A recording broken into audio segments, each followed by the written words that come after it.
campus. Now, let me show y'all something else. Terrell, because he at least thought to move, not only got a 5-spot, not only got introduced at the front of the room to everybody. Terrell now, can you shake hands? Can you just a little bit? Oh, where's the photographer? Get that again. Wait, photographer, get that again. Okay, now, forever, this man knows your eyeballs. At least. You'll be able to say, but when you leave the conference, because he got to go, you're probably one of the few young men that got to meet the president. Tell your mom about it. Take a seat. Thank you, young man. Round of applause for Terrell. Without any further ado, this is a good point. We are so proud of you this morning. And what comes from the heart reaches the heart. What comes from the heart reaches the heart. We are so proud that on Saturday morning, you decided to get up out of your bed. You decided to get dressed. Hey, I'm going to say one more thing to y'all. Watch this. I'm seeing everything in the room. Everything from this stage equals information and what? Money. Everything from this stage. That means if somebody is talking with you, they got their hands in your pocket because you're missing information. I'm going to take you through a couple of spaces before we move this thing on, but I want to first and foremost get your focus, get you ready for what's about to go on. I want to introduce to you a man who I put a phone call in, and I said, we've got young men all over Las Vegas who are ready to win. I said, Dr. Whitfield, do you mind if we come to your prestigious campus with our young men? And I was surprised, actually, with what the brother said. He said, Wes, you can't come fast enough. Wes, you can't bring them fast enough. What he was really saying to me was, bring my potential students to my campus. A round of applause for the president of UNLV, Dr. Keith Whitfield. Well, I'm usually very careful and don't try to follow superstars. But obviously you see what your day is going to be set up for. It is someone who I now consider my friend and my partner. My friend and my partner because I've devoted my life well over 30 years towards trying to provide educational opportunities for people. But one of the things that's interesting, and I have moved away from having people introduce me this way, but I am the first black president of UNLV.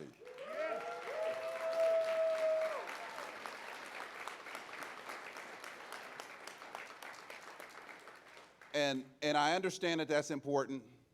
My real goal is make sure I'm not the last black president of UNLV. But interestingly enough, in my career, there's been a lot of times when I was the first to be hired in a department at Penn State, the first vice provost at Duke University, the first black provost at Wayne State University, first. And I never intended to be the first, but I was never afraid to be the first. In the worlds that you live in the city that you live in the classrooms that you live in, there's often times when doing what you know in your mind is something that you want to do with your heart, that you want to do because it's what you want to pursue, there can be that little voice that holds you back because you say nobody else is doing it. I'm here to tell you that being the first, there is nothing wrong with that. Actually, being the first means more than just being the first for you. It means being that one for others. So don't be afraid to be the first. There's going to be firsts that you're going to do today, but I don't want them to be the end of the first that you do today. This is your university. People don't really understand that. How many people actually, this is the first time they've been on this campus? Raise your hand. Wow. Yeah. Actually, I'm glad to see there's plenty of you that it's not the first time. But don't let this be the last time. It's okay for it to be the first time, but don't let it be the last time. This is your university. We are doing more and more that's tailored directly to you. We are working with Superintendent Jaro. Where is he at? There he is.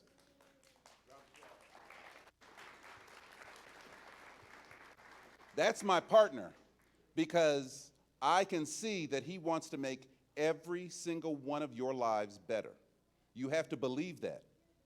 But I'm telling you, there's a responsibility. There's a responsibility that goes along with being the first. There's a responsibility with seeing people that you're going to meet here today. You have a responsibility to them. And it doesn't sound like much, but it's something. And that is that you have to participate, just as you've already heard. You've got to understand that people are pulling for you, so you got to do your best at all times. That's all you got to do. Just make sure that you show up and do your best. Please have your very best today on this campus. I finally got used to saying it. It's my campus, but it's our campus. This is our campus. You need to make sure that you get everything you can. It is being offered to you. Actually, we didn't ask you to pay $20. There's a few folks that got $20. And I'll tell you what. Don't you do it. Don't you do it. I do want to make it clear that I'm all in. I spent a little money last night. I'm donating to the cause. Okay. Here's just a couple of bills. Yes, sir. You use it for what you're going to use it Yes, for. sir. But it means that we're all in, and we're all in this together. Yes, sir. Make sure you make that today. Make sure you make it tomorrow. Yes, sir. And always know that UNLV is your university, and I'm your president. Thank you very much. Have a great day. Man.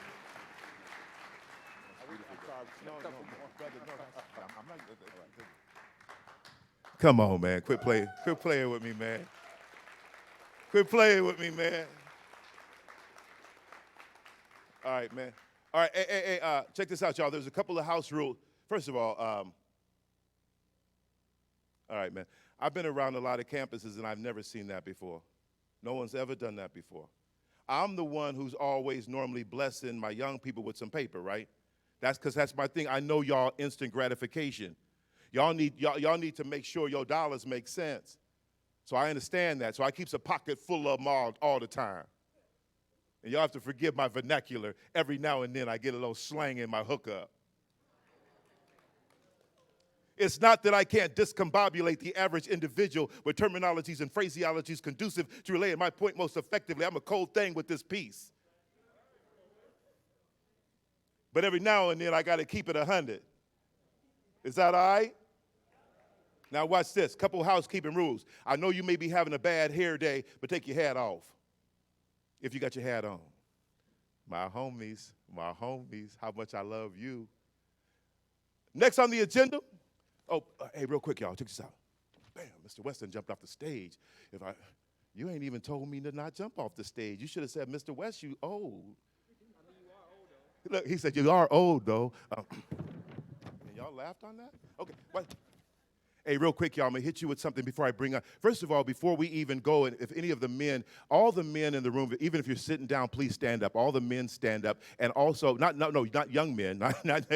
I know y'all future men. Look at my soldiers. My soldiers said, don't insult me. Okay, all the men.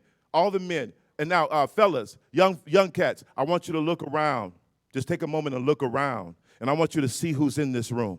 I want you to look around and see that these men, you have congressmen, councilmen, you have superintendents, you have presidents, you have directors. All these men are in the room for one sole purpose, and that is you. Give them a round of applause for all the men that came here specifically to make sure you are all right, homie. Is that all right? My dog. All right, real quick. I know some of the men have to go. I've got to do, hey, gentlemen, that are coming up on the stage, I got to do one thing in terms of conditioning the room, so please allow me 2 more minutes, okay? There is a word that separates stars from superstars. Bill Gates, the billionaire, and Warren Buffett were asked a question when they were 13 years old. They were asked what one word was their most important word in their life. In terms of them becoming billionaires, Warren Buffett, some of you guys know, some of you don't know. Keep your focus. Watch what I'm saying. There was one word that both of them were asked independently. They weren't in the same room. And they said, this one word is what separated me from my peers and made me a billionaire. I want to see if there's anyone in the room that could figure out what that one word is, because it is appropriate for this particular room, and it will separate you from all of your peers. What do you think that word is? Believe. What do you think that word is? Success. What do you think? Lead. What do you think? Huh? Confident. What do you think? Huh? Achievement. What do you think? Please. Ooh, please. I've never heard please.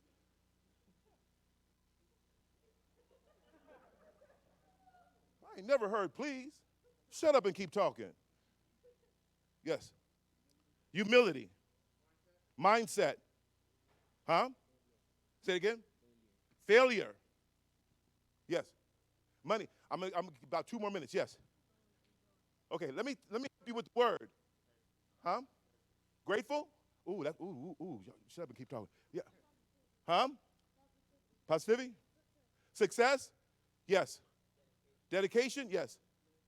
Huh? Bliss. Bliss? Blessed. He said blessed. I never heard blessed either. Yes. Faith. Okay, let me help you out with something. No, that's a powerful word. That's why I said it like that. Okay, watch this.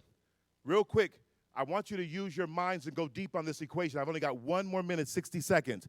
This particular word will separate your life from now to forever, and it will separate you from everybody else. It's only the most powerful people that have it. Yes. Humble. Get 5 more. Huh? Growth. What? No. You know something? That is the most powerful word, but this one's a little more powerful. Yes. Effort. Experience. Persistence. It has to do with vision.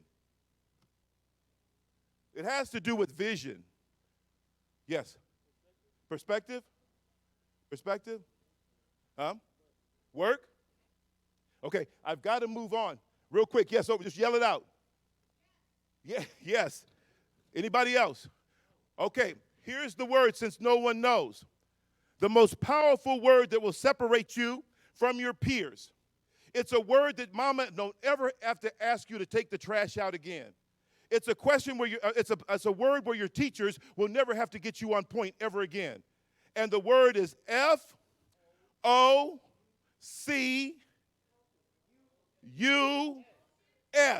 Focus. Now watch this. I'll end it with this. If you're sitting at your table, you will notice the real power people from those that are trying, because the ones that are powerful will be what? Focus. I did this on purpose because each person under the sound of my voice that I'm going to give this money from Dr. Whitfield will be what? And so on the count of 3, I want you to join me in this room, because you cannot leave this room the same way you came in. So on the count of 3, I want you to yell it as loud as you can. Focus. Are you ready? 1, 2, 3. Okay, wait a minute. You're playing with me. At the end of it, I want you to clap. At the end, I want you to say focus and then clap. Let me see if I can get you guys all in unison. Are you ready? 1, 2, 3. Ooh, y'all good.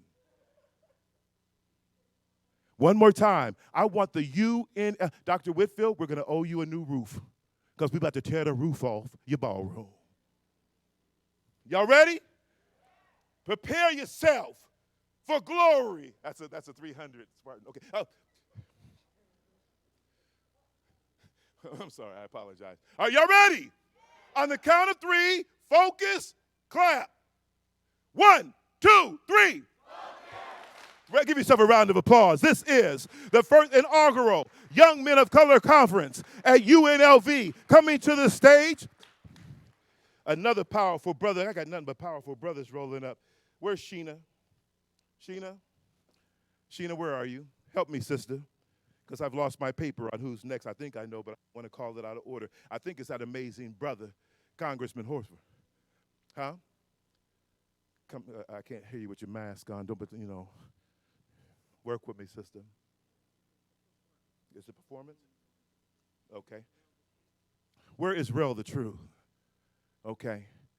Before we go to our next presenter, I want to bring you a little something I think you're going to enjoy.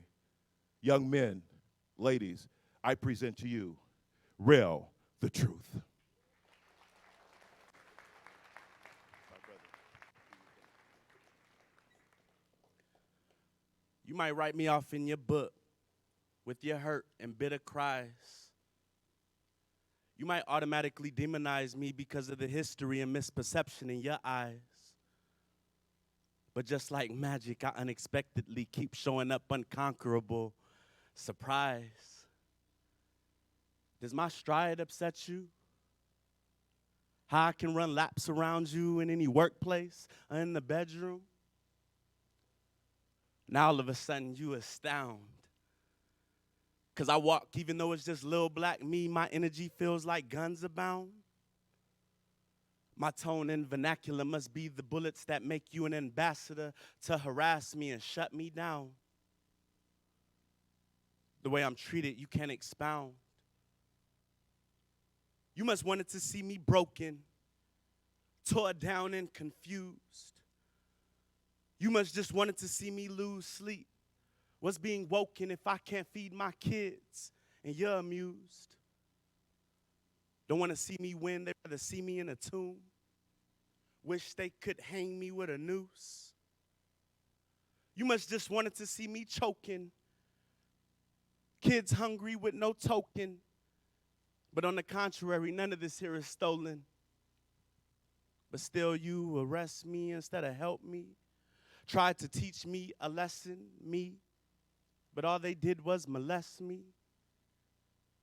I mean, couldn't help but try to swallow me whole.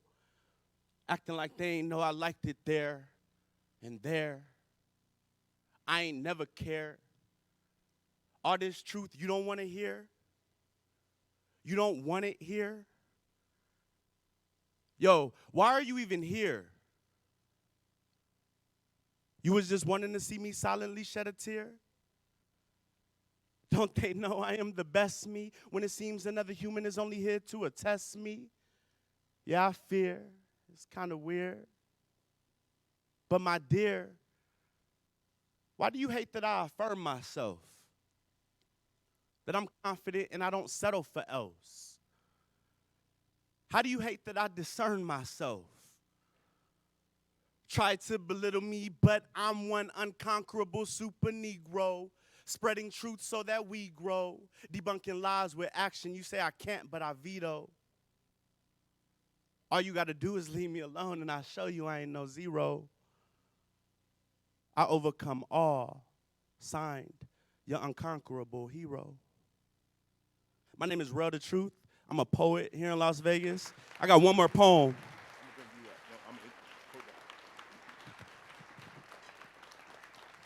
Very passionate about, I got one more poem.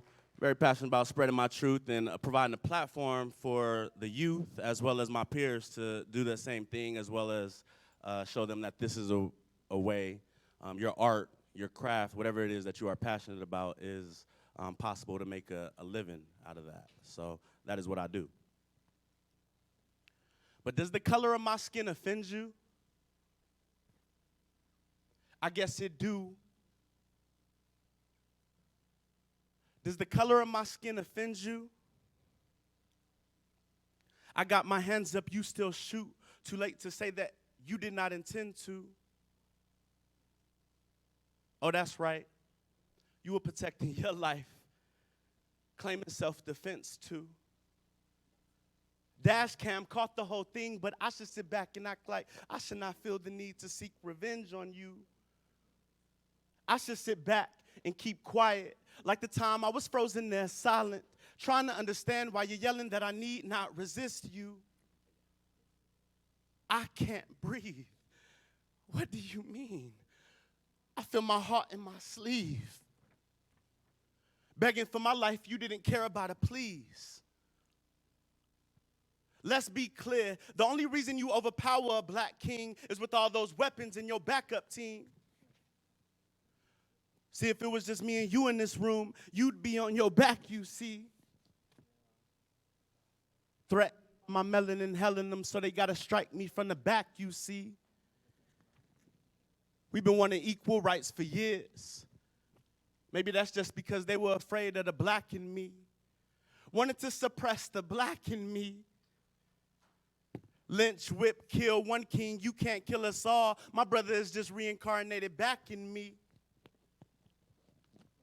Only thing that's different is I ain't your slave no more. Can't whip us so they shoot us, I guess they want war. Well, bet this hell on earth, so I'm banging on heaven's door.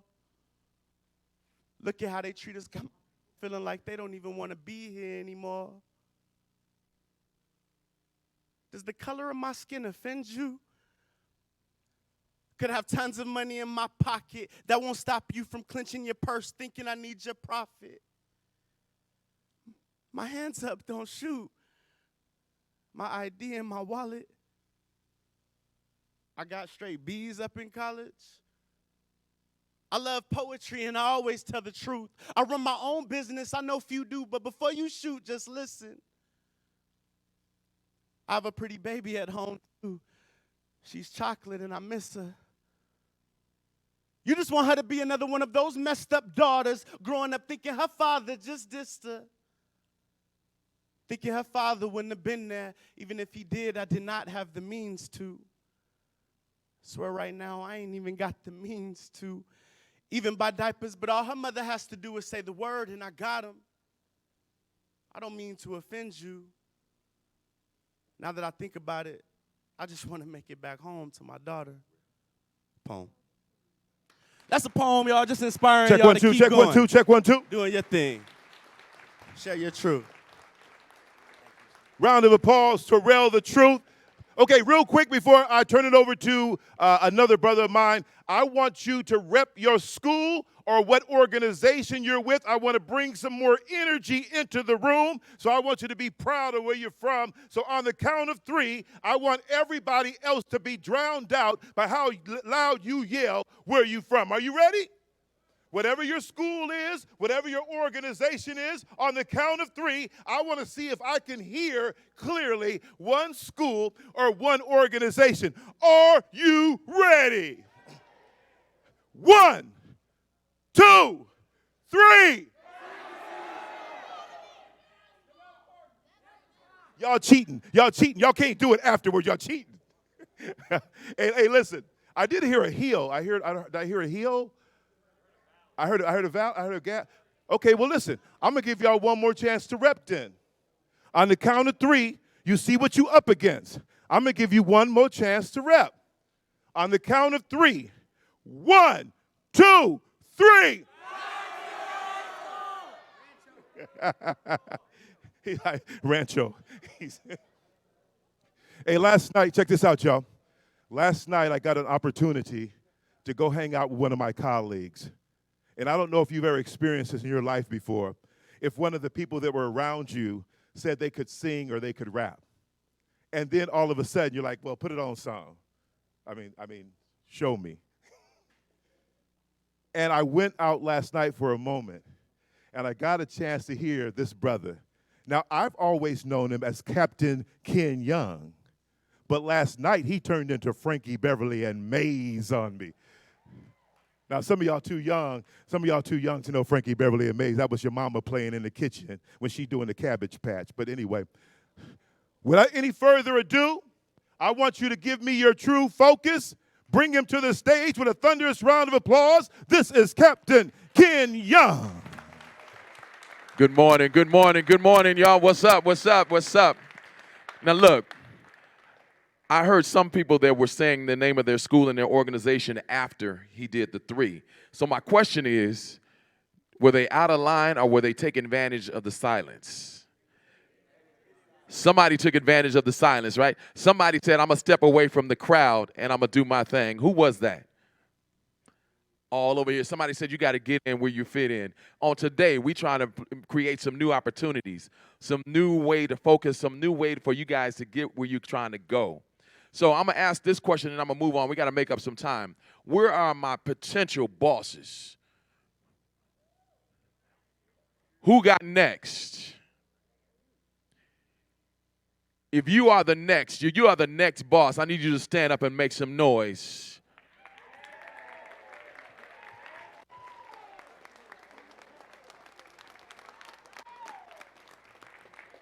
Y'all too quiet to be a boss. Y'all too quiet. Sit down. Y'all too quiet to be a boss. Y'all ain't ready yet. Y'all ain't ready yet. Y'all ain't ready yet. Y'all ain't ready yet.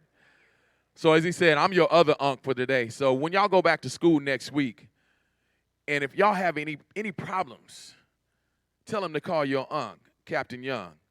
Let me come help you work through your situation. Is that all right? Everybody got that? So I'm your unc. I'm your new unc. I'm Captain Young. And if you have any issues, have any problems, tell him, hey, when you get to the office, before they get ready to suspend you, before they get ready to put you out or whatever, hey, tell them to call your unc. Unc Captain Young. Is that, y'all got it? All right. So what I want to do today, we're moving on. We're here because of an organization. Some of y'all may have heard of this guy, President Obama. Y'all probably never heard of him. Anybody ever heard of him? If you never heard of him, raise your hand so we can, no. I saw one back there. Somebody educate that person back there on who President Obama is rather. So the organization that we're repping today is My Brother's Keeper. And before we leave here today, I want you all to be keepers of that person sitting across from you, that person sitting around you, around at your table. Because I'm looking at potential bosses. Somebody in here is going to be a potential elected official in the future. There could be the next UNLV president sitting in this room, the next superintendent of schools, the next director of juvenile services. There's all kind of potential in this room. I see you, Big Keith. What's up, Big Dog? There's all kind of potential in this room. So over the next few minutes, I want to show a video to kind of give you a perspective of how we got here to this point. Is the video ready? Y'all ready? All right, let's go. Years ago, in the East Room of the White House, we launched the My Brother's Keeper initiative. It was a declaration that in a country as prosperous and dynamic as ours, we all have an obligation to lift up communities that have consistently had the odds stacked against them. It was an ambitious call to action to make sure that every boy and young man of color in this country has the opportunity to achieve their dreams. Today, this work continues as an initiative of the Obama Foundation. This is my platform where I can make my dreams come true. It's a brotherhood, it's a support system, it's an opportunity, it's life-changing, it's everything. Now with this program, I can talk and you can hear my voice, because before I couldn't express myself the way I wanted to. It makes total sense that now, as part of the Obama Foundation, the work of MBK continues, and it's woven into our broader work about leadership development and civic engagement. The Obama Foundation is all about equipping, inspiring, empowering the next generation of young leaders who can solve problems. The My Brother's Keeper Alliance is about making sure no one is left behind. So the missions marry together and merge together quite nicely. If we're going to have leaders that are going to solve problems, we need leaders of all stripes, of all colors, from all communities, and we're going to do that work together. It's something that everyone should adopt. It's something that every city should have because it's life-changing. I think it's very important for our stories to be told, because that same struggle that we faced, we can now reach back and pull another young brother through. The next chapter of the My Brother's Keeper Alliance is very exciting. We're going to go deep in communities, we're going to lock arms with them, and we're going to be partners in their success. And we're going to do this work slowly, methodically, while also being urgent about the issues that our communities face. We're going to most definitely inspire a lot of people. And that's the joy of this, seeing smiles on faces that normally won't have them. I have always believed that the single most important task we have as a nation is to make sure our young people can go as far as their dreams and hard work will take them. This is something I will be invested in for the rest of my life, and I look forward to continuing the journey with all of you.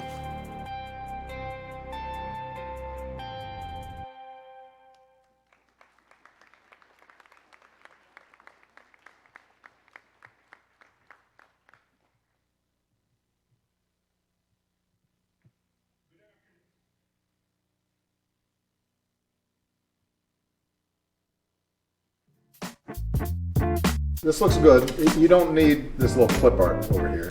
So let's take that out. Incredible dancer. I don't know if people are going to believe you.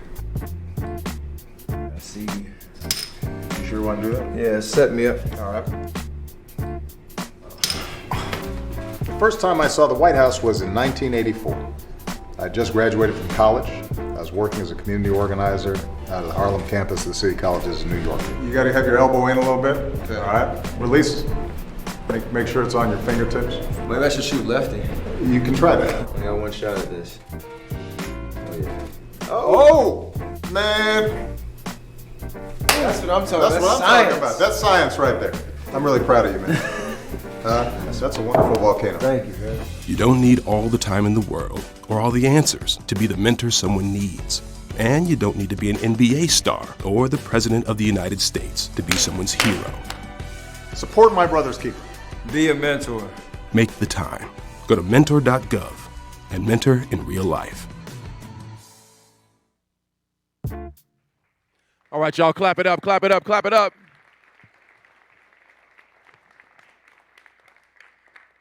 I can say I've had the opportunity to meet President Obama. I've had an opportunity to be at the White House kicking it. And when I tell you that he's cool like that, he is cool like that at all times. So what I want to do is we want to show you all some of the potential of people from Las Vegas. People think that nothing casinos here, and that's the only thing that we're about.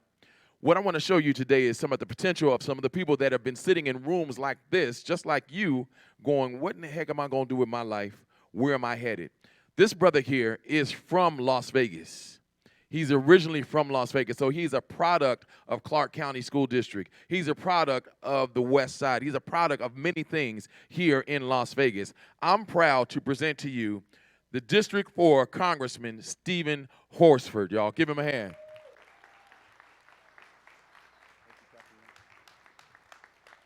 Thank you. Thank you, Captain Young. Good morning. Good morning. Before I was ever a congressman, I was in your seat. And I'm here today because I always want to encourage the next generation to know that you are as gifted, as talented, as capable as anyone to achieve your dreams and your purpose. I want to thank President Whitfield, the entire UNLV team, Superintendent Jara, Director Jack Martin, all of our leaders.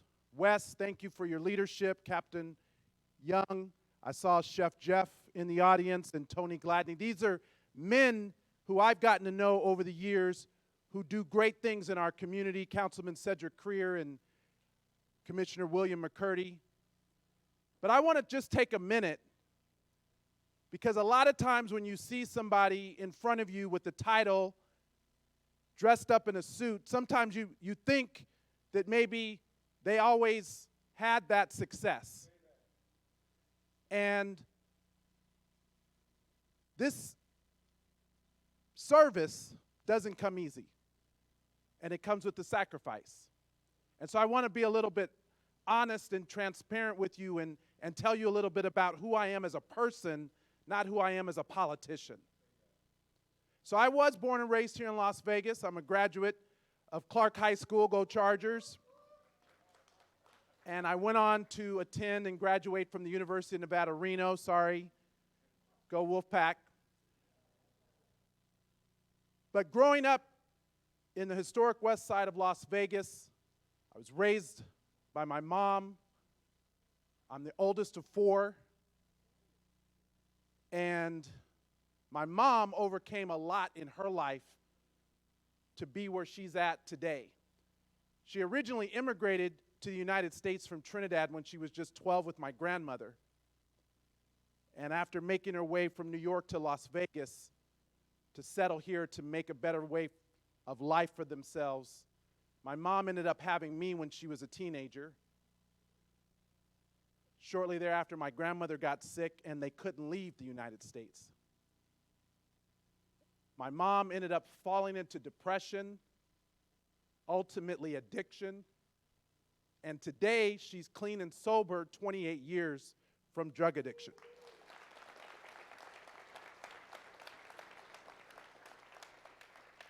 My father, who was in my life but who I wasn't raised by, was shot and killed when I was 19 years old. I was a freshman in college at the University of Nevada, Reno. And when I came home to attend his funeral, I realized that I would not have the chance to say goodbye, to tell him I love him, for him to be able to see me graduate from school, start my family, raise 3 children with my wife Sonia, go on to now be able to serve as a member of Congress. But my story is not unlike a lot of other people's story. There's many young people in this audience who can relate to some of the struggles and some of the setbacks. And so part of the reason that I'm sharing this is no matter those struggles, no matter those setbacks, no matter those obstacles, you can still achieve your goals when you set your mind and your purpose to it, and as you said, stay focused. So I'm really proud because now we have a My Brother's Keeper program, and we have other programs like these in our community who help give young men, particularly men of color, black men in particular, the support and the resources, the love and the care that you need to be successful. Sean Jarian is an example of one of those young men. Sean Jarian, stand up.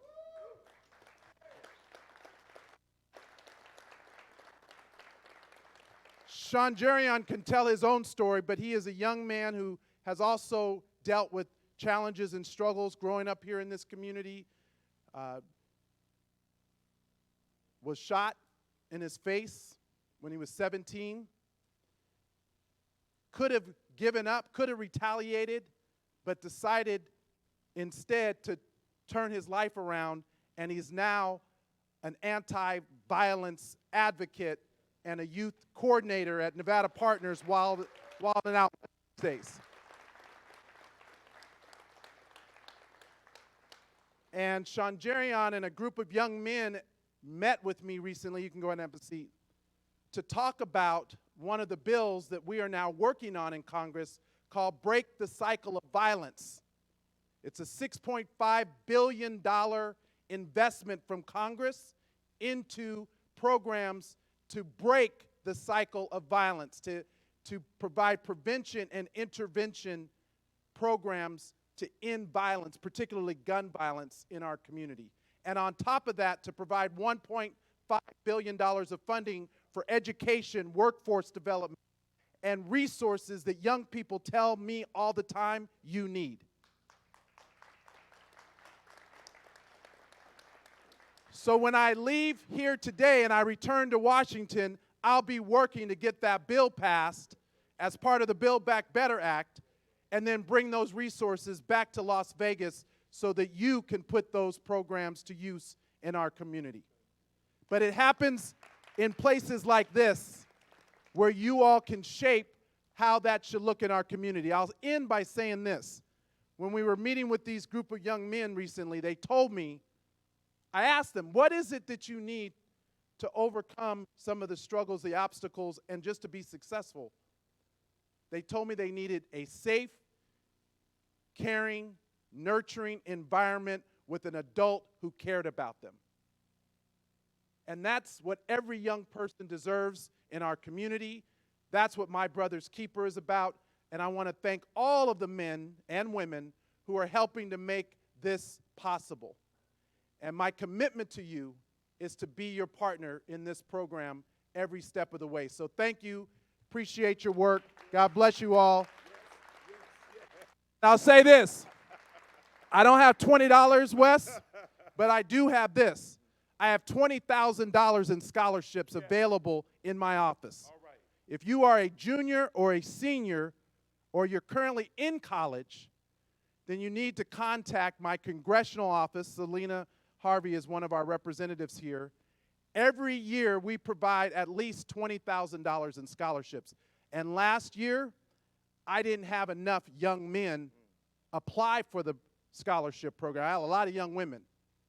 So I need some of you young men to make sure you apply and get your share of that $20,000 in scholarships. All right. Hold on, don't go anywhere. Real quick. Last part, real quick before Ken jumps in. Did anybody hear the message that really proceeded from the congressman? His mother had him not when she was 32, but when she was a what? A what? Did you hear the walk that the brother took to get to the top of the mountain? What he just set forth for all of us is no excuses, right? On the count of threes, I need everybody on Congressman Horford to yell out no excuses, because that's what I heard as we proceed. 1, 2, 3. No excuses.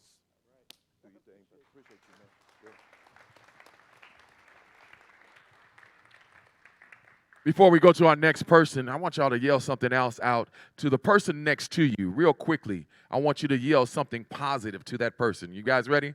We're going to do it on the count of 2. 1, 2. I switched up the numbers. This time on the count of 1 to the other person next to you. One word of positivity. Ready? 1.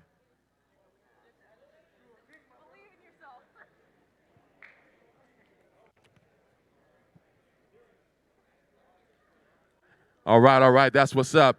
Keeping it moving, y'all. What we want to do is we want to present to you guys some positive men of color on today. So hopefully you see yourself in some of these people that you're going to be bringing up here today that are going to be coming before you on today. Y'all want to give a hand again for my brother Wes, my big brother.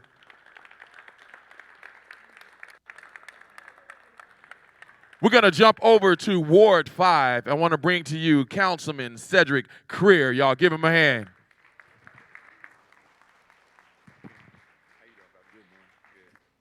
Hey, good morning, everybody. How y'all doing? You know, if there's one thing I want y'all to take away from here today is that Congressman Horsford, myself, we are no different than you. The congressman's a little humble in his path of success that he has had.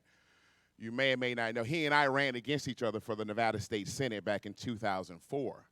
And in that campaign, a lot was said, right? It's like a campaign. It's like you running for class president. And you want to tell everybody how good you are, and then they want to tell everybody else how good you are. So things were said.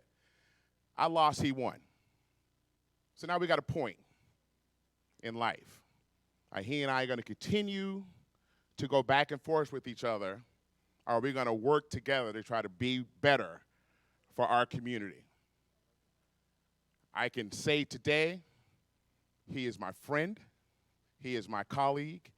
He's my fraternity brother in Alpha Phi Alpha Fraternity Incorporated. He is a very, very good man. He went on to win, and he also went on to make history in the Nevada State Senate when he became the first black Senate majority leader. That means he ran the Nevada Senate. And then this man went on and became the first black congressman in our state of Nevada. You guys are literally in the room with living history. And so I hope you recognize that, and I hope you realize that people here today are coming out to support you because we care about you. We love you. I don't know you, but I love you. I don't know you, but I respect you. And I hope you realize that the people came out today. A lot of things people can be doing on a Saturday, including yourselves. But you're here today, and people have come out to support you. So let's just give Congressman Horsford just one more big round of applause. I am so happy to be in his presence. And like Congressman Horsford, I was born and raised in the historic West Side as well. I live in the historic West Side as well. My father moved out here. Parents moved out from Houston, Texas. My father was the second black doctor in the state of Nevada. Moved out in the mid-'60s, moved into this house, and I live in that house today. When they passed, I moved my family in. And so he grew up on the West Side. I grew up on the West Side.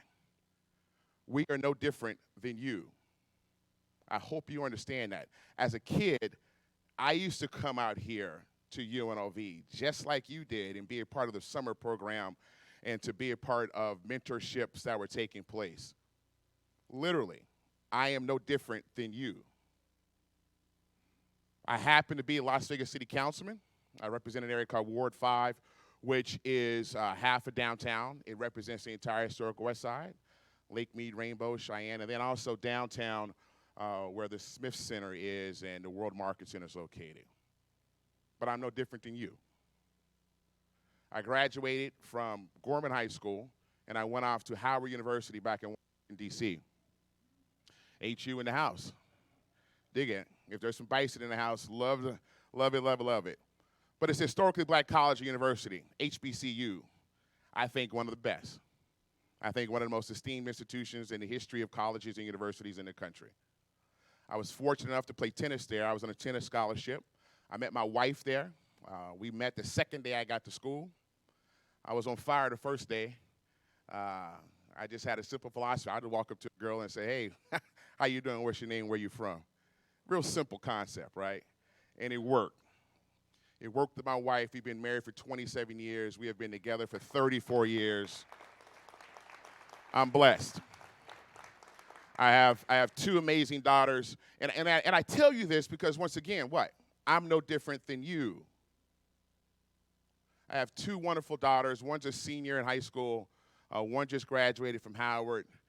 She lives in New York City now, just graduated, lives in Brooklyn, works in Manhattan, got a job working for a clothing company called Tory Burch, and she's doing good stuff. She's doing big things. I'm proud of her.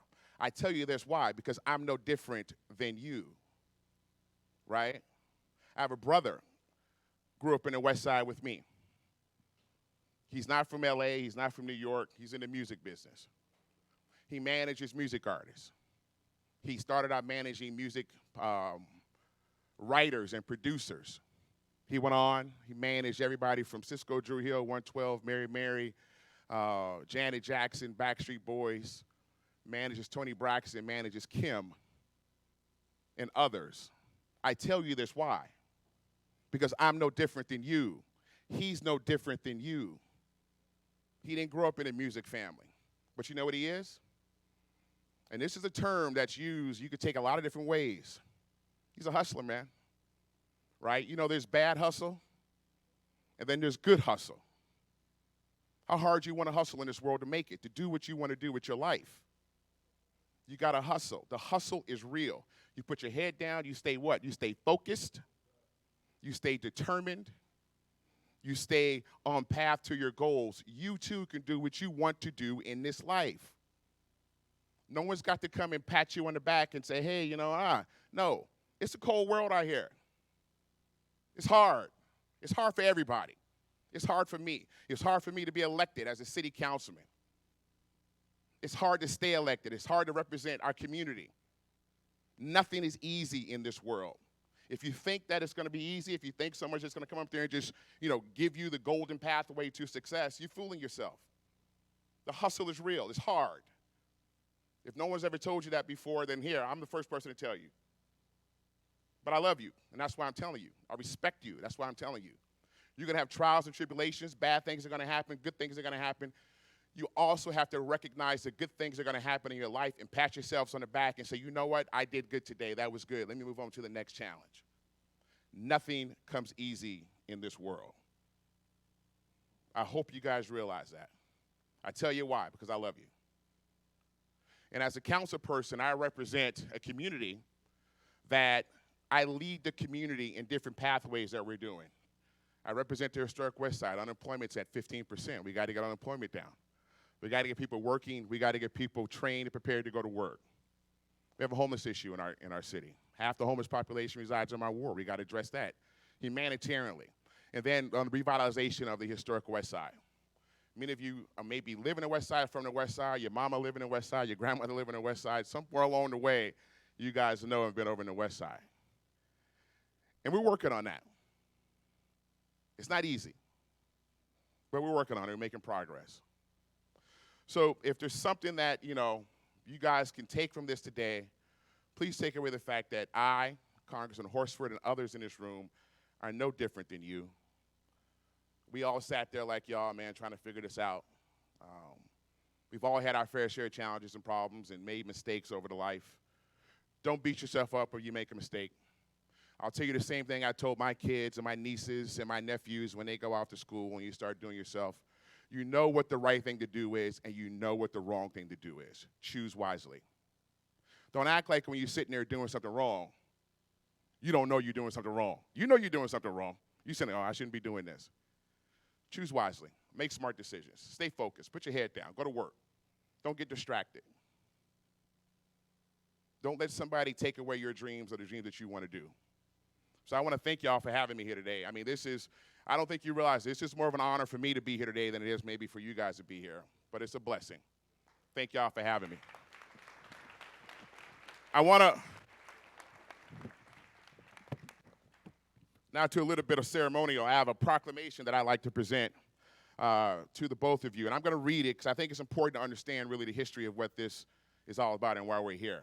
So from the City of Las Vegas Office of the City Council, a proclamation, whereas the mayor and the members of the Las Vegas City Council recognize the Las Vegas My Brothers Keeper Alliance inaugural Young Men of Color Leadership Conference, which will be held Saturday, October 9th at the University of Nevada, Las Vegas.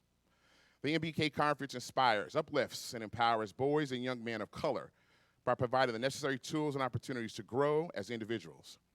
And whereas young men of color encounter persistent equity gaps while transitioning to adulthood, each young man must heed the call to pursue their goals in spite of, thus shattering the achievement ceiling.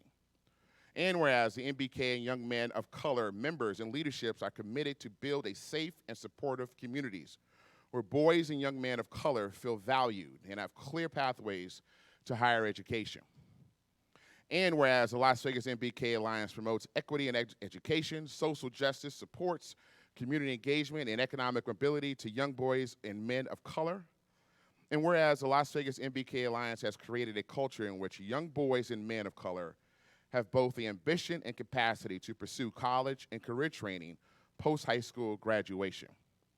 And whereas this is a call to action for the investment, attention, and commitment to boys and young men of color that will connect them to employment skills, education, community engagement, leadership, financial strength, and mentorship.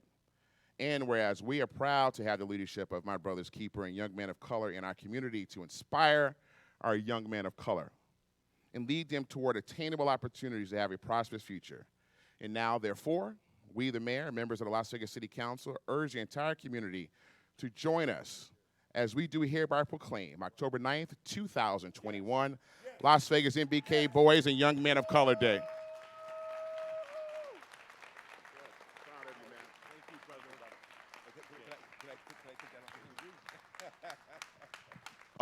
God bless you guys. You know, I was on the Board of Regents for the university system, so it's great to see y'all here today on this campus. God bless y'all. I'm really, really proud of y'all. Like I said, I love you.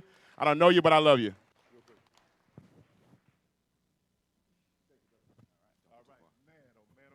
Y'all put your hands together, y'all. Y'all are sitting in a spot of history on today. Want to thank you, Councilman. Now, could you imagine that this brother was the mayor? Could you imagine that? Can anybody imagine that? Could it happen? Can it happen? Can it happen? Somebody make some noise if you think it could happen.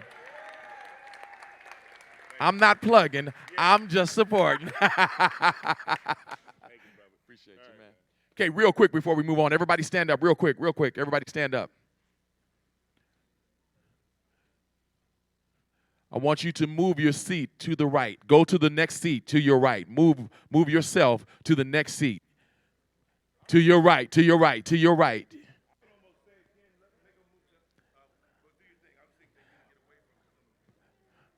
Move to your right. Is everybody there? Move to the next seat to your right. What that symbolizes is that one move just changed your perspective, just changed your view of the room. That one move just changed your whole view of the room. Imagine if you take that one step in life, how things could change for you. So we're hoping today that we want to motivate some change. We want to motivate you guys to take that next step. What I want to do is I'm going to ask all of my school-based administrators, teachers, principals, counselors, if you're in the room, stand up or show some signs so we can see who you are, where you are.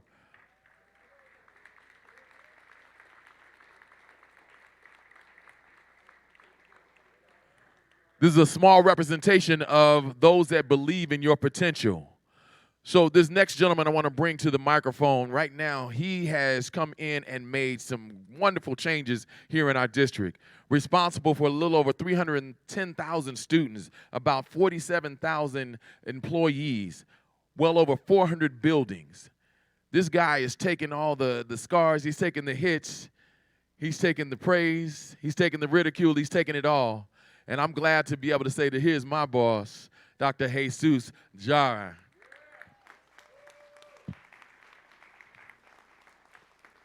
Well, Captain Young, check, thank you.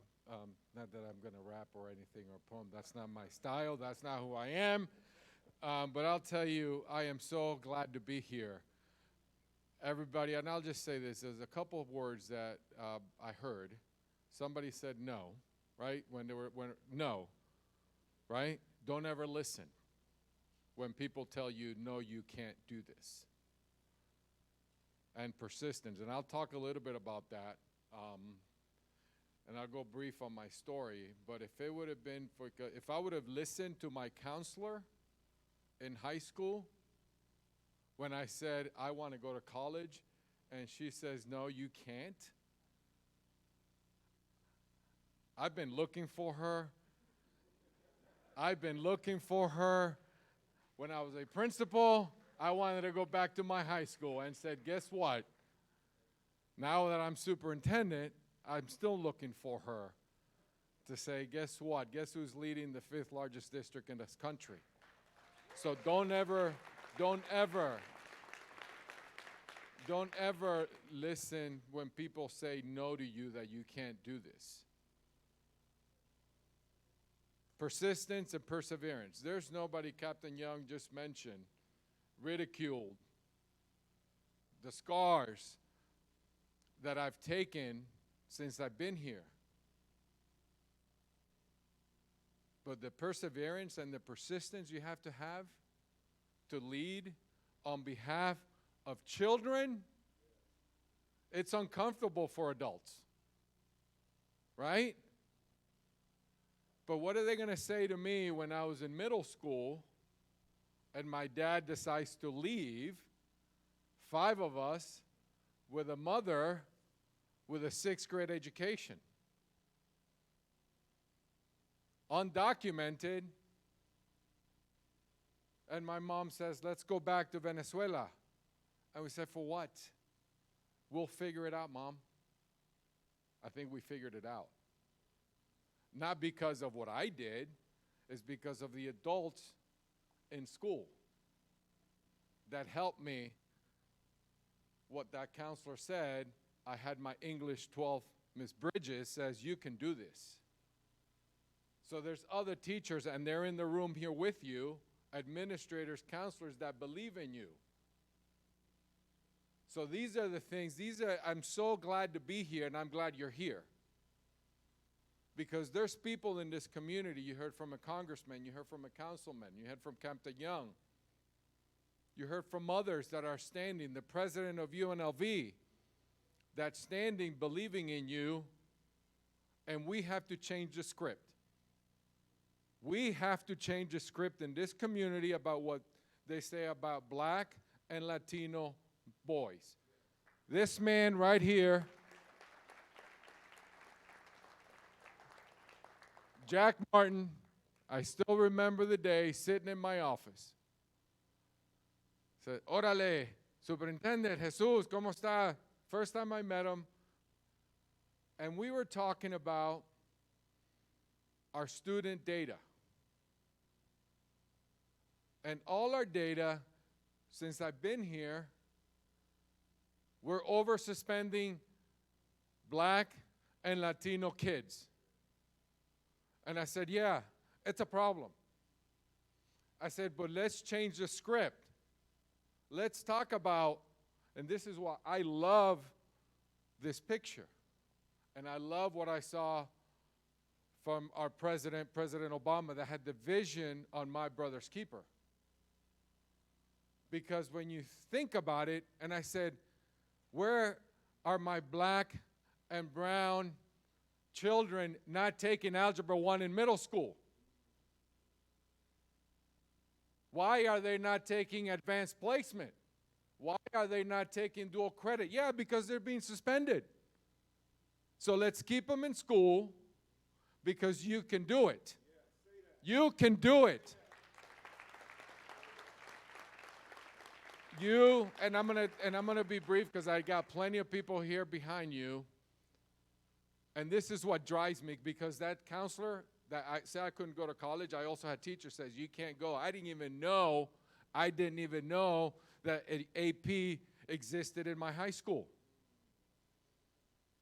I didn't even realize. What is AP? Do any of you know what it? Advanced placement, college level courses.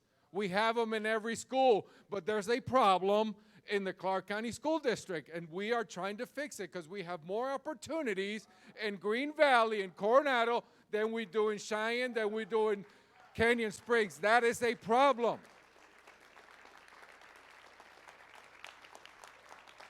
That we have to address. And see, that's what drives me every single day. The other day, I was at a school, and a reporter asked me, Superintendent, after being here, I was at Mission High School, the only publicly funded high school for kids that are addicted to drugs. That's what we do in the Clark County School District. So the reporter asked me, after being here today, tell me, and how do you feel, and how do you handle your struggles? I said, my struggles are nothing compared to what our kids are experiencing every single day in our school system. So we have to change the script. The adults that are here, and there's more in our schools that are helping you, but you have to raise your hand and say, I want in. I want in. I've had a conversation Thursday with President Whitfield. And I said, how do we put more college-level courses in my high schools? So we have a plan, and we're going to work together because that's where you belong. You don't belong in intensive, low-level reading and low fundamental math. You don't belong there. But you have to do your part. You have to do your part to say, I want in. So in closing, I'm going to tell you, all of the adults that are here to help you, are here for you. The foolishness, hey, I was there. I struggled because I took advantage because when my mom's working 3 jobs, oh, no hay tarea, mamá, no te preocupes. No, don't worry about it, Mom. There's no homework. That's what I say, right? There's no homework. Because she was working 3 jobs trying to help us stay in school. So in one generation, because my 3 kids, so I didn't know what AP was. I didn't know what the SAT. I thought when I was trying to take the SAT, I thought it was a Saturday test because it was on Saturday, right? But I wasn't prepared. My 3 kids, my oldest one, he's no smarter than any of you.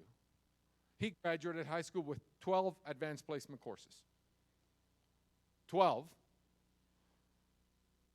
My middle one, the middle child, is a little different.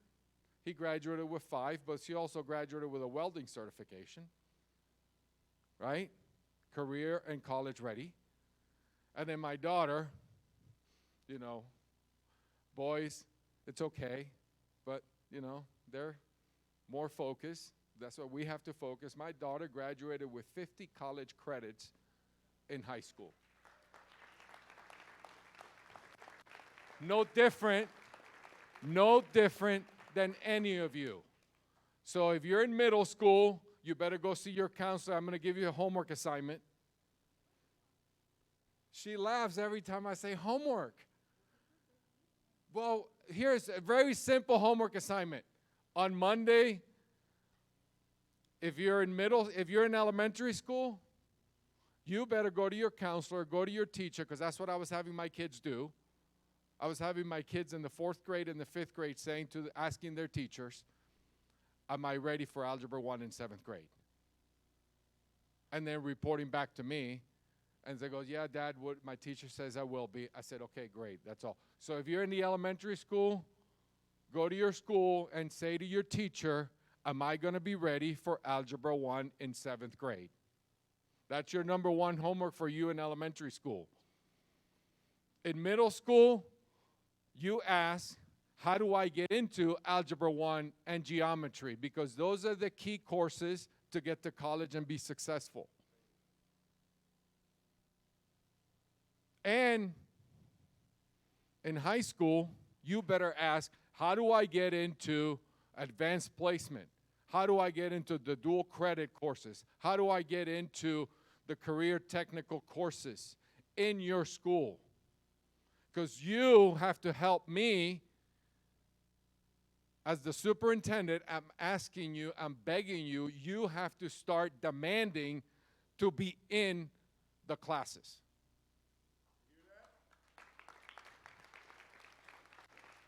And if we don't offer it, you call Captain Young because he knows how to get a hold of me. And we'll make it happen for you. Thank you very much. Enjoy your day. Thank you for being here, and thank you for giving me this opportunity. Hey, Ken, give me 1 second, Dr. Jar. Oh, go on. Give me 1 second, Ken, please. No, not a picture. You, come here. You, young man. More than just the words that are being said today, anytime you have someone of power take time out of their day on a Saturday to come and holler at you, you want to have an opportunity to meet who you're talking to, especially when they say, I'm on your team. I've been looking around the room, and what you need to understand is I'm looking for my power players. And I've been watching this young man, and his attention and his focus has not wavered, regardless of the conversations. So I want you to meet the superintendent. So when you say, someone talk about the superintendent, oh, I know the superintendent. Yo, that's my dog right there. That's my homie. And you tell your teacher, I know the superintendent. And you tell your teacher, okay, so introduce yourself. Jeremiah. Superintendent Jara. Thank you, Jeremiah. Thank you, Superintendent. We appreciate you, brother. Thank you very much. Round of applause for the superintendent. Once again, put your hands together for Superintendent Jesus Jara on today. Where are all my high schoolers? Where are my high schoolers? All right, so I'm going to challenge you real quick. Brother West just put something on my spirit. I'm going to challenge you real quick. All my high schoolers, if you are a leader, if you ain't scared, I want you to get up and move to a table that you don't know somebody. Real quick. Real quick. Real quick. Take a seat at a table that you don't know somebody. Real quick. If you a potential baller, if you ain't scared, if you're a leader.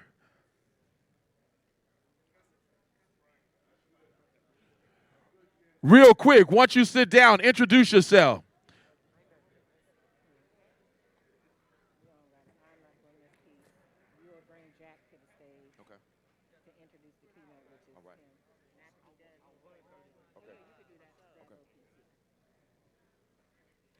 Real quick, real quick.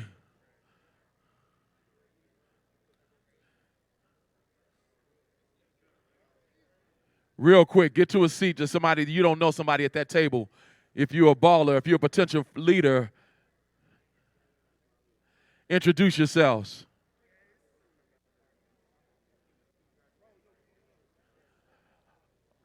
Excuse me. All right. So what I want to do is we got some real power players in the room, and I want to introduce them. I'm going to call them out. I'm not really going to tell what they do. It's up to you to seek out some knowledge once I introduce some of these people. Dr. Sam Scavella is in the room somewhere. I'm just going to call out some names. Frank Russell. Where's Frank? You saw Selena Harvey earlier. John Lum. Eric Harper. Carlin Hartman. Dr. Anthony Morentic. We call him AP, one of my favorite officers, Mr. Arnold Parker, y'all.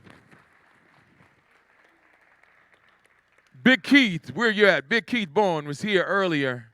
Not sure if he's still here, but all right. Y'all seek him out. Big mover, big baller, big shaker. Vince Zamora.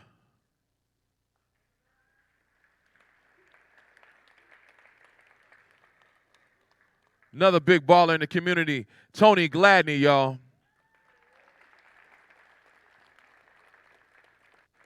James Richards. And I'm going to mess this one up, I think. Joseph Richards. Did I get that right? My glasses only work some of the time, y'all. There's some others that we're going to be introducing throughout the day, y'all. Take the opportunity. I got my Divine Nine that are here hanging out. All my Divine Nine brothers, make some noise. Show them where y'all at all around the room. No, come on. We gonna act like we in the South. My Divine Nine represent real quick. Where y'all at? Where y'all at?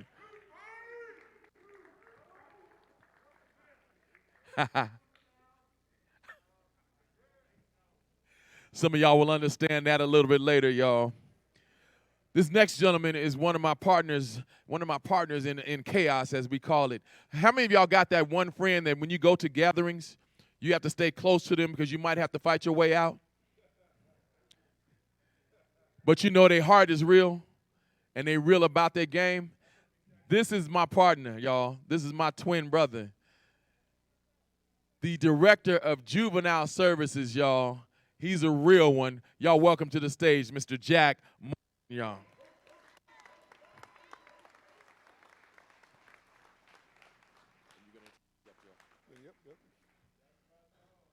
Well, is this thing working? What a blessing. Can you hear me? Well, first and foremost, I've been in this business for 35 years.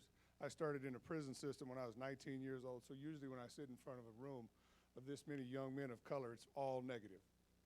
So you can't imagine how pumped I am to be in a room full of all this prosperity and future leadership and just incredibleness I'm sitting here staring at. I mean, this right here, it almost brings a tear to my eye.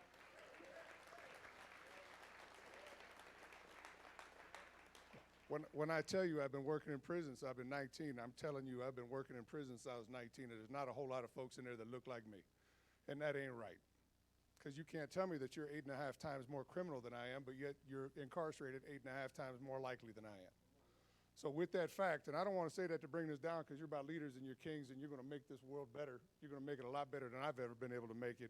But I want you to understand that little voice, that same little voice that got me in trouble, that same little voice that I know you hear all the time, that's the one I want you listening to. Not that bullshit partner next to you that's going to run you up all into all kind of madness. Well, My Brother's Keeper is about keeping it real. And it's about hugging the man next to you, and it's about keeping everybody safe. Everybody safe.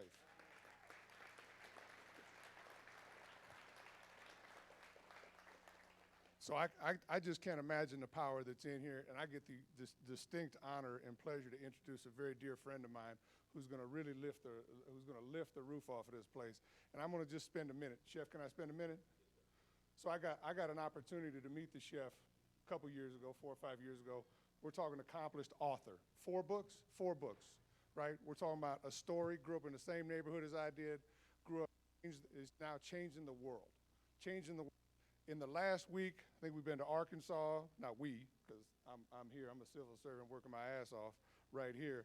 This man's been to Arkansas, with Texas, I believe. We've been to DC. We've been on every Zoom call on the planet, spreading the word that you guys are going to hear today. Genuine human being. And I love genuine human being, and I compare him oftentimes to a friend of ours that we just lost, because I'm not really good at telling people I love them, and thank you, Cedric Creer, for sharing the I love piece. We just lost a mentor in our community, Mr. Beadle. Everybody know Melvin Ennis, right? Just lost him. We lost him way too early. But the one thing that Beadle would do to me, he would call me every week and say, has anybody told you that they loved you today? Right? And I'd say no. And he'd say, I love you. Then he'd hang up the damn phone on me. Right? That's Beadle. But he taught me that vulnerability is strength. the chef does the same thing, right? So let me ask you, before I bring him up here and we show his video, I want to ask you, has anybody told you that they loved you today? Guess what? There's a white dude on the stage who loves you. Yes, sir. All right? Yes, sir. Check one. Right?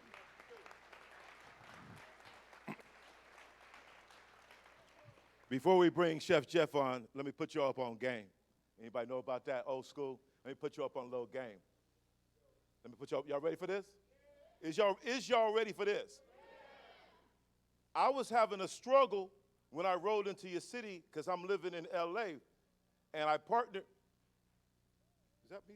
That's you. Is that me singing something? That's the OJ's or something. Oh, that show is. Hey, that's Frankie Beverly and May. Hold on. Okay. My bad. I came into Vegas. Didn't know my way around. But yet the MBK were doing some positive things. And I said, but I still need one good dude who's going to open doors for me that I can't open for myself. Anybody know about that? Let me tell you what I'm setting up before we go to Chef Jeff. Each one of you in this room, the reason why I had Jermaine, where's Jermaine? Did Jermaine Lee go to the bathroom? Where's Jermaine? Stand up, Jermaine. Stand up, Jermaine. Just stand up. Now watch this. Most of y'all would have probably thought I would have went to the dude with the suit because I'm naturally, that's going to get some attention. But I wanted Jermaine to understand for the rest of his life that in the MBK program, somebody recognized Jermaine because Jermaine was focused. And that's why I wanted you to meet the superintendent. And I want each of you in the room using Jermaine as your example to do the same. Have a seat. Yes. My bad. Jeremiah. That's a hard name. Jeremiah. My bad. Thank you for correcting me. Have a seat, Jeremiah. Real, you guys are going to need to have a conversation and to meet the people you see on stage. So my point was, when I needed somebody else to reach out on my behalf, check game. When I needed somebody to reach out on my behalf, I called Jack Martin. Jack Martin said, Wes, what are you doing? I said, I'm trying to do something for the black and brown boys in your city. He said, you ain't said nothing. What you need? I said, we need to have Superintendent Jara. We need to have Congressman Horford. We need to have council. We need to have this. We need to have that. Jack said, hold on for a minute. We was on a Zoom. Watch this. He started texting people while we was on the Zoom. Within 5 minutes, he said, I got Jara said yes, this person said yes, this person said yes, this person said yes. I'm trying to told you something. I'm trying to told you something. When you have real people that you can connect with and they can connect for you, that means you get with him not now, but round of applause for my dude.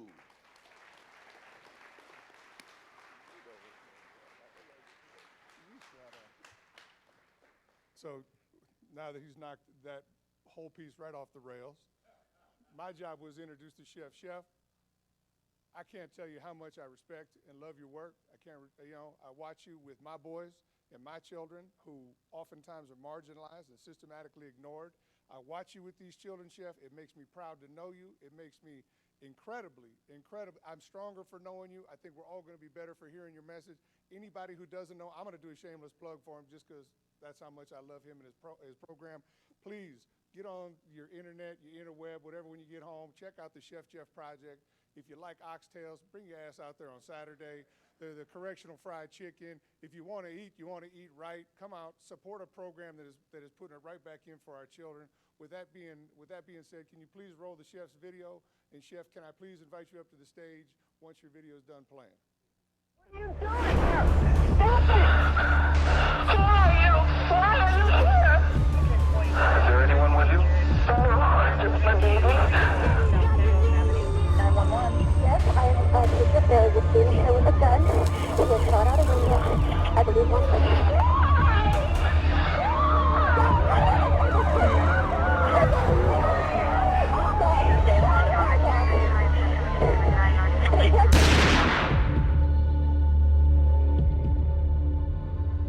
He's an ex-convict who's the first to tell you he is not proud of his early years. Me and my sister pretty much took care of ourselves. I grew up in a neighborhood just like this one here. A lot of poverty, abandoned homes, People sleeping in cars, dealers hanging out on the corners. Arrested for theft at 15 years old, it wasn't long before Jeff says he started selling marijuana and crack cocaine. I was making up to $35,000 a week, and I'm sure at least $4, $5, $6 million went through my hands. But Jeff's high-rolling lifestyle came to an end. Federal agents raided his home and arrested him. He was convicted for drug trafficking and conspiracy. When I first went to prison, I pretty much felt that I was done. I was finished.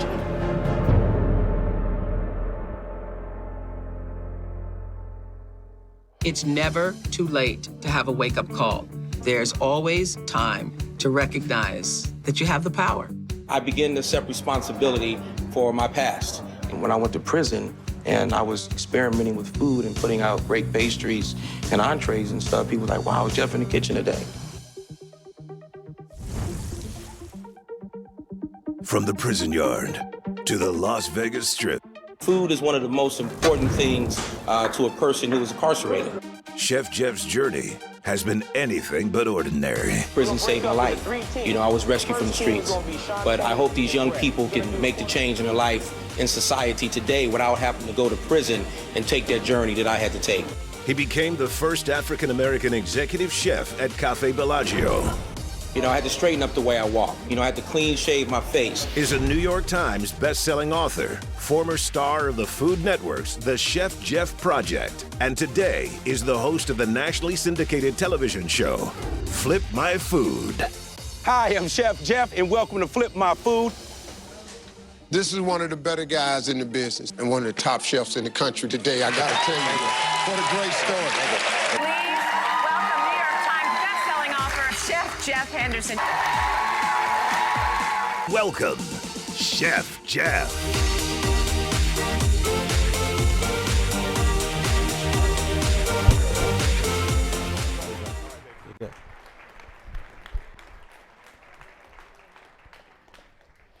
Great morning, great morning. Come on now, great morning.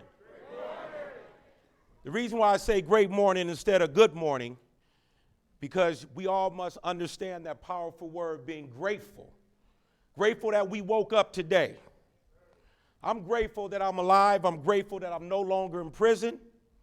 I'm grateful that I'm not living in a cage anymore. That's what I'm grateful for. Are you grateful to be here today? Are you grateful for the little food you had today? All right, that's why I say great morning. Great morning, brother. I want to start off my talk with this powerful word, if we can put that slide back up. The possibilities. The possibilities of carving out our own version of the American dream. As a little homeboy growing up off of 33rd, 83rd in Normandy in Los Angeles, I was a little black boy who never valued education. I listened to the superintendent talk about the power of education, mathematics, college prep programs. It never worked for me. And I know for a lot of you young people in this room, we're very intimidated by school. We're very intimidated by mathematics. We're very intimidated from English. We're very intimidated from anything that we really have to put our mindset through. And there's a reason for that. It's because we never saw education work. There's a reason why a lot of us are angry. There's a lot of reasons why a lot of us gangbang and develop that criminal mindset at a very young age. I might only be speaking to a specific group of youngsters in this room. But when you talk about potential, God gave us all potential. He gave us all a gift. And as I take my 25 minutes, I need everybody to put them cell phones down, because that is the biggest barrier to securing the bag at this point in your life.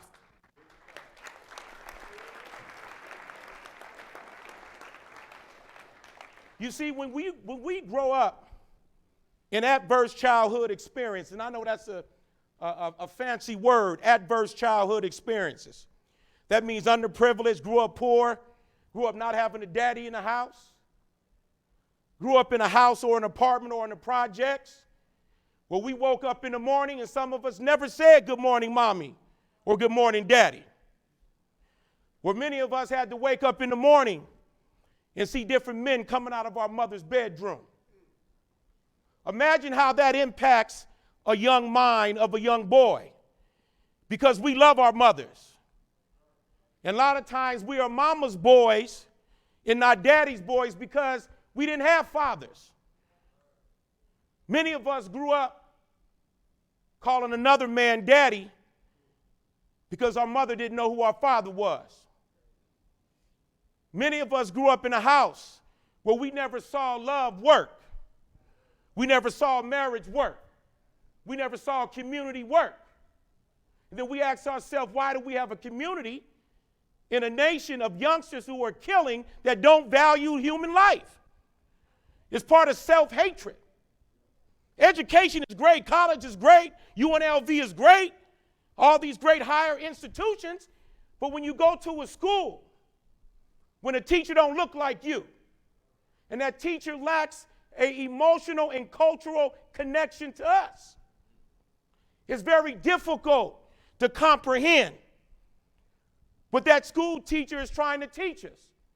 Earlier today, our dear brothers was holding up some money, $100 bills, $50 bills, because we love money, don't we?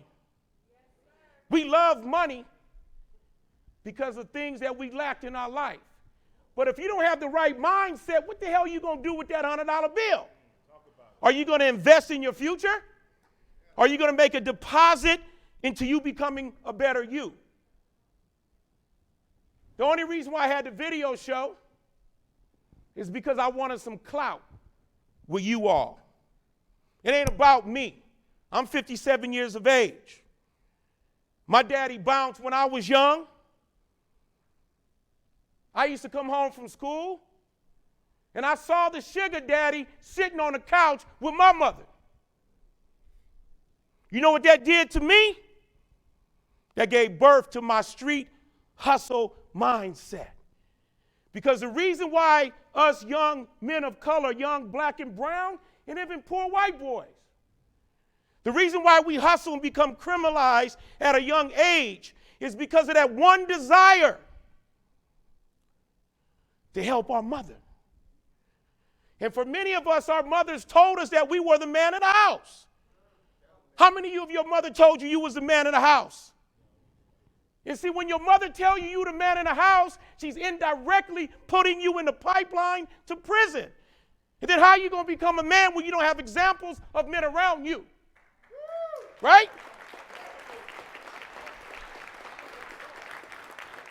And then the examples that we have around us are hustlers.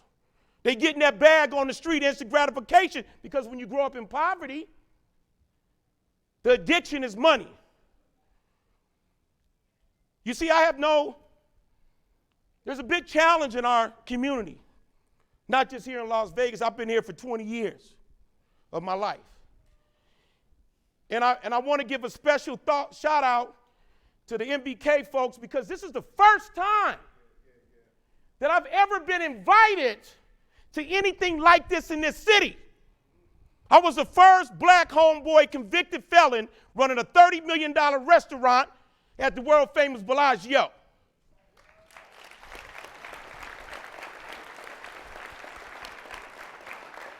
I was the first chef de cuisine running multi-million-dollar restaurants at Caesar's Palace. And guess what? I'd never been to culinary school. I failed throughout education, public schools. It never worked for me because I had an attention problem. I couldn't sit still. Today they say you have ADHD. Today they say you're autistic. I couldn't read good. I couldn't spell good. And as I looked at my slides, there's a word coming up that I meant to say heart, but I spelled it wrong. But that still didn't take away from my possibilities, my potential. I was always gifted. I was always brilliant like all of you. You see, God gave us all a gift. And the gift is the one thing that you do extremely well at a high level is the gift. This separates the have from the have-nots. See, when you hustle in your purpose, when you grind in your purpose, when you got grit in your purpose, that separates, that makes you have the opportunity to one day move to Summerlin, Green Valley, right? We talk about the west side. We talk about the north side. Why we got to separate ourselves from the mainstream? You see, because we lack middle-class values. So what I always say to our educated black men who left the hood, who went out and got educated, who traveled the world, you come back, don't give us money. You see, we don't need money. We need human investment, right? We need that time. And what has happened, what happened in our community is that we became privileged. And when you become privileged and you live outside the community that is struggling every day, we forget where we come from. Because we eating good. We living good. We driving good. We traveling good. We can't forget about these youngsters because the reason why we live in Summerlin, the reason why we live in the suburbs, the reason why we got swimming pools in our backyard and our family and our kids are privileged and they go to private schools is because of our ancestors. It was because in 1960, during the Civil Rights Movement, there was folks that looked like us with nappy hair. And nappy hair is beautiful because in Africa, in West Africa, where I had the privilege to travel, they call those tight curls. There's nothing negative about having tight curls in your hair. So there were individuals who died, who went to prison, who sacrificed their life, their families, everything for us to be able to move out of the hood. So I want to say, and you know, I'm privileged today. I don't live in the hood. I ain't trying to live in the hood. I live in a community. My kids are privileged. There's nothing wrong with having privilege, but how do we help the ones who are living below the economic and poverty line become like us? We can't just get ours. We owe that. We owe to these youngsters. And the reason why I do what I do, right? Because I'm a co-conspirator and a co-architect of what we call mass incarceration. I was selling crack cocaine in the early 1980s. I used to cook crack. I was a millionaire when I was 19 years old. I never used drugs in my life. I never gangbanged. But one thing that I did learn is how to put food on the table, but at the expense of these babies right here, because as a victimizer, I never saw the victims. These boys right here. I'm not going to pass you no money, little homie. I'm going to show you how to get the bag, right? That's what we have to do. We got to show them how we got ours. Real talk. Next slide. But you can't get yours or change your circumstances until you shift the mindset, the thought process. Right? We got to take those blinders of ignorance and poverty off our eyes. We got to begin to study the subject matter experts, the ballers out there. I ain't talking about basketball players. I ain't talking about rappers, successful entrepreneurs, successful business people, movers and shakers. We got to change the way we think. We got to get our asses out of them cell phones with that BS. And we got to begin to focus on how we going to eat 10, 15 years from now. Because the world has changed.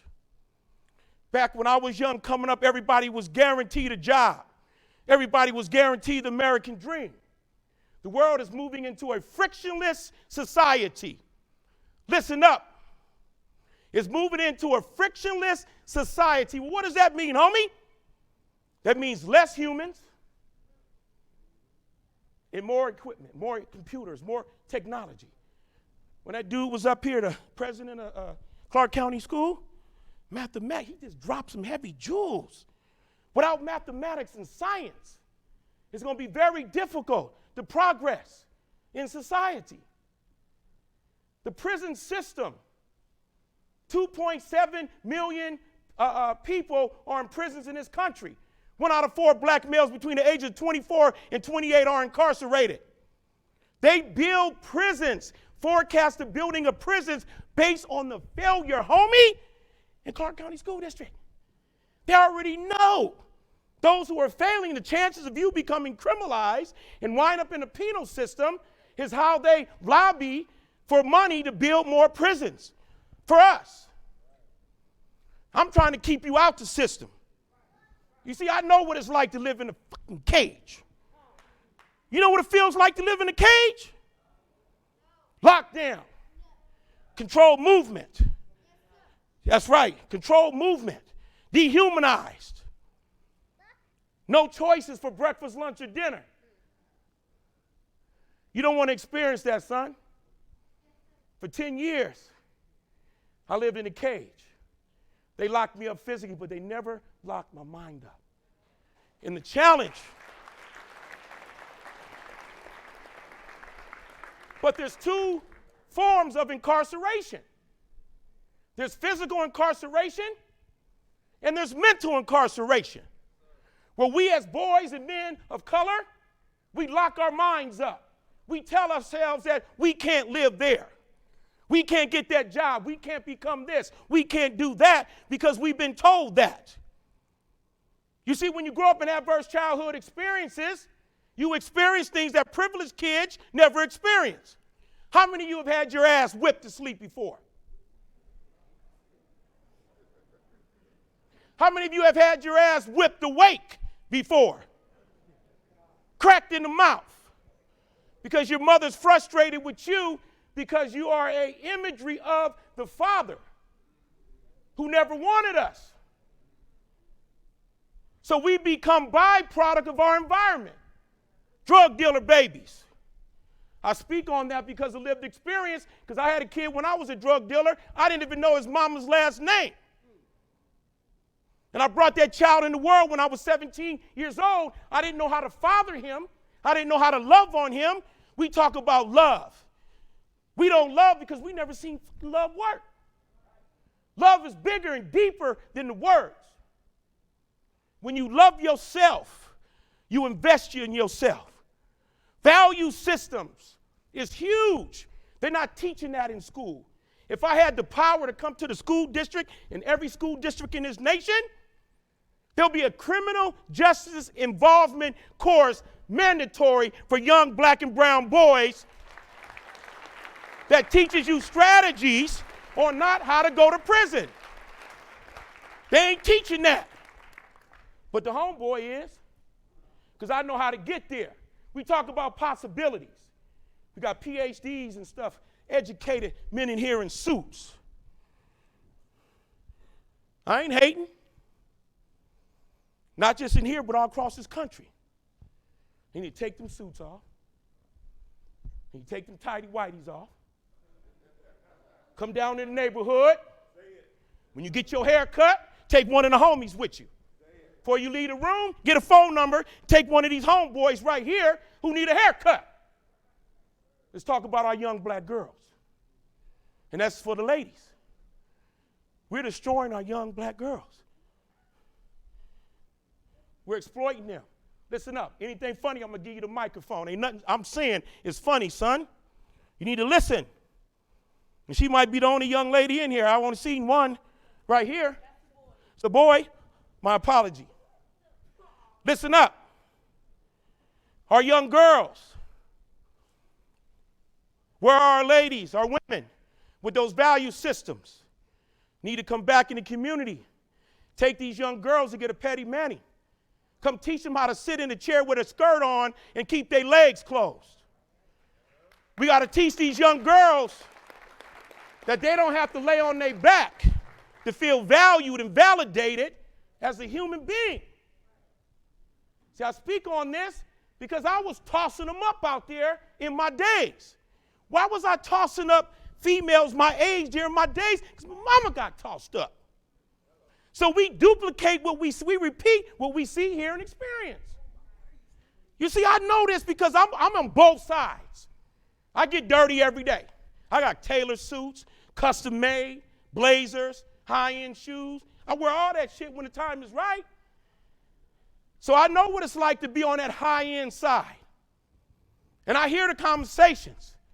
I hear the promise, and I want to give props to the politicians that's still here, who didn't come here and just give a speech and bounce. This is time investment in the neighborhood.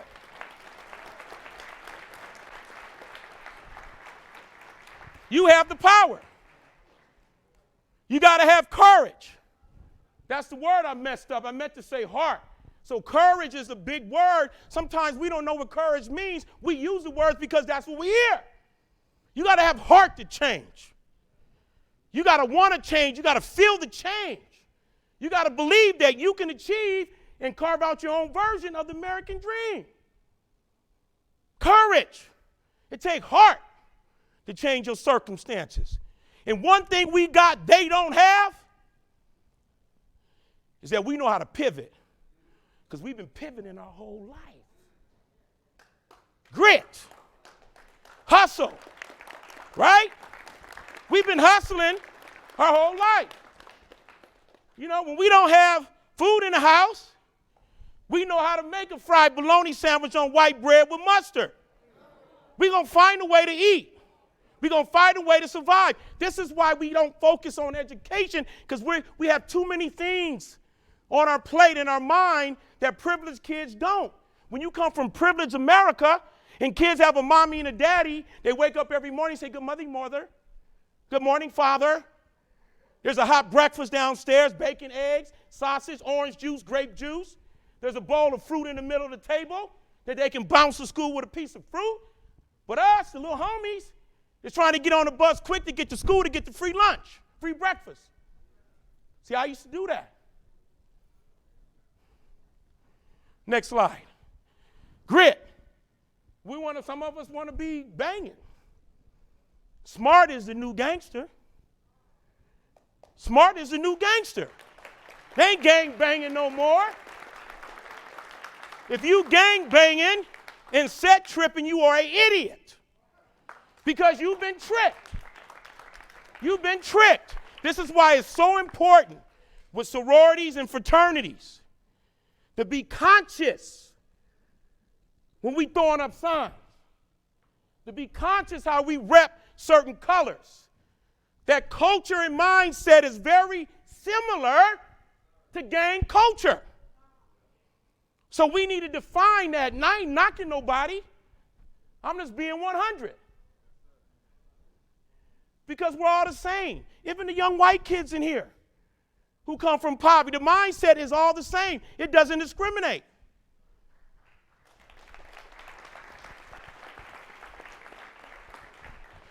Being resilient, right? Those who want to win, resiliency. Fighting for what you want. Being gangster in your pursuit, not gang on the street, but gangster in how you roll. The power of relationships, how you build your network. I came here in 2001. They told me I'd never get a job here in Las Vegas. They turned me down for Mandalay, Luxor, Paris Hotel, Bellagio. Caesar's Palace was the only one who gave me an opportunity. And the chef was cool. He was kind of street, from out of New York, Italian dude. He just said, chef, you ever kill anybody? I said, no, sir. He said, if you can cook, I'll give you an opportunity. And he gave me an opportunity to cook, and I was hired on at Caesar's Palace. 4 months later, I was promoted to an executive chef, chef de cuisine, managing multi-million-dollar restaurant, because I'm a hustler. I don't let nobody tell me I can't. So our men in positions in these hotels, in the community, who have power to make a difference, we have to break the norm. We have to do things unorthodox. You see, when I worked at Caesar's Palace, I brought in about 35 homeboys who came out the penitentiary. But I was very strategic in how I did it. I brought them on graveyard shift, where they worked from 10 o'clock at night to 6 in the morning. None of the suits ever saw them. They were swole up, tattooed up, but they had a dream just like everybody else. They want to stay out of prison. I gave them opportunity. My homeboy is Skia. He's in a PhD stand up, black man. PhD program right here. We used to walk the yard, drive iron. We've been in a cage together. This man is an example of it doesn't matter who you are, where you come from, the hand you was dealt in life, you can become successful.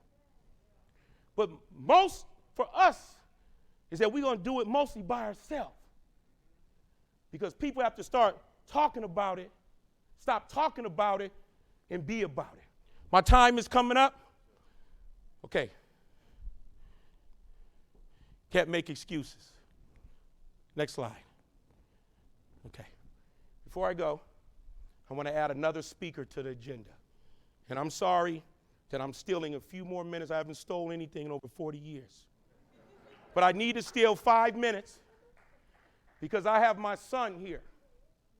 Not my biological son, but my community son who's 15 years old. And he pissed me off about 3 weeks ago because he made some poor choices. But the reason why I love this kid right now, stand up, son. The reason why I love this boy right now, and I'll never let him go, see, his daddy's in the penitentiary doing life. You see, he don't live with his mother. He got an aunt and an aunt's friend where he lives at. He's been part of my program for 8 months. And I've been fathering him. I've been loving on him. I've been feeding him. I've been encouraging him to one day that you can be successful just like me and like everybody else. Andre, give me 5 minutes and then we're going to wrap. Yes, sir. Hold on. Get your mic. Go ahead. Where's that mic at?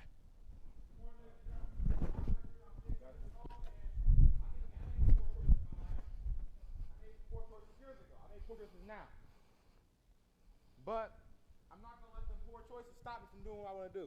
Yeah. But I'm not going to let them poor choices stop me from what I want to do in life. And I don't got a father in my life. I got father figures in my life. People who want to see me win because they've won and they want to see me succeed how they succeed. And poor choices that I made led me to bad places that you don't want to be, I don't want to be, no one want to be. And my mother, she's not in my life right now, but I respect her. She made poor choices. I made poor choices. I'm not blaming nobody. We both made our choices, but we're moving past that choices. And I want to say that if I can do it, you can do it. I made poor choices. I've been in Child Haven. I've been in detention. I've been where you've been. I've been where all of you have been. I've been in foster care. I've been in a foster family, foster home. If I can do it, you can do it too. And no matter where you came from, you can do it. Because if I can do it, you can do it. And I'm 15 years old. I'm young. I don't look older, but I'm young. And if I can do it, you can do it too. And if you have a dream, follow that dream. And don't surround yourself with people who don't got the same dreams as you. That's right.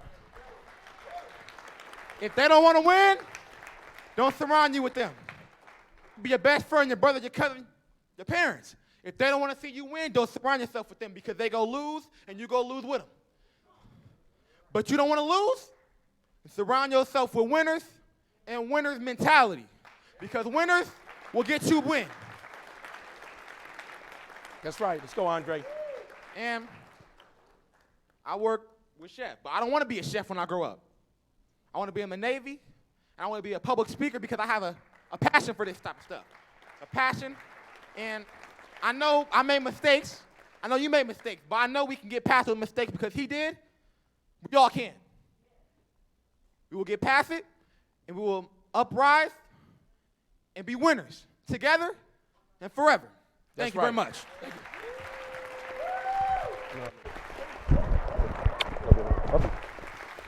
Yeah. Yeah. So we're going to wrap our talk here. I want to leave out what everyone needs to know that takes 0 talent, 10 things that require 0 talents. Being on time, right? Work ethic, effort, putting an effort in to do what you need to do to change your circumstances. Body language, how you walk, how you talk, how you carry yourself. Because people have perceptions and biases against you based on how you roll your brand. People judge you what you eat. They judge you what you order off the menu. They judge you how you sit in a chair. They judge you based on your area code, your zip code. Energy. You guys got to you're too young to be tired. I've been watching some of y'all sleep and putting your head down. You're too young to be tired. Stay off of them devices. Attitude. Bad attitudes.